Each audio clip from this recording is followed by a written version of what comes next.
তুমি প্রেমে বিশ্বাসী, আমি ভালোবাসায়, তুমি স্বপ্নে বিশ্বাসী, আমি বাস্তবতায়। যেই ব্যাচটার জন্য অনেক দিন ধরে আমরা অপেক্ষা করছি, অনেক দিন ধরে, সেটা হচ্ছে কি তাণ্ডব ব্যাচ। সম্পূর্ণভাবে রেলকে টার্গেট করে কিন্তু এই ব্যাচটা অ্যানাউন্সমেন্ট হবে রেলের জন্য। এটাই হচ্ছে আমার প্রথম ব্যাচ।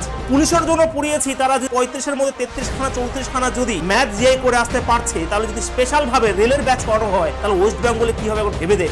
আজকে যে ব্যাচ অ্যানাউন্সমেন্ট করা হচ্ছে তাণ্ডব ব্যাচ, সম্পূর্ণভাবে ম্যাথ এবং জিআই কে টার্গেট করা হচ্ছে। এখানে ম্যাথ এবং জিআই ফাউন্ডেশন ব্যাচ 4 মাসের মধ্যে ম্যাথ এবং রিজনিং এ কমপ্লিট করানো হবে। সপ্তাহে মোটামুটি 4 থেকে 5 দিন তোমাদের ক্লাস হবে। এটা পেড ব্যাচ, একটা সামান্য ফিস, এবং সেটা হচ্ছে এই যে ভাই, এই যে আমরা ক্লাস 12 তারিখ থেকে শুরু করে দিচ্ছি। একদিনও এগোবে পেছবে না, 12 তারিখ থেকে ক্লাস শুরু করব। যাদের টার্গেট রেলওয়ে, কোনো কথা না ভেবে অবশ্যই ভর্তি হয়ে যাবে আজকের মধ্যেই।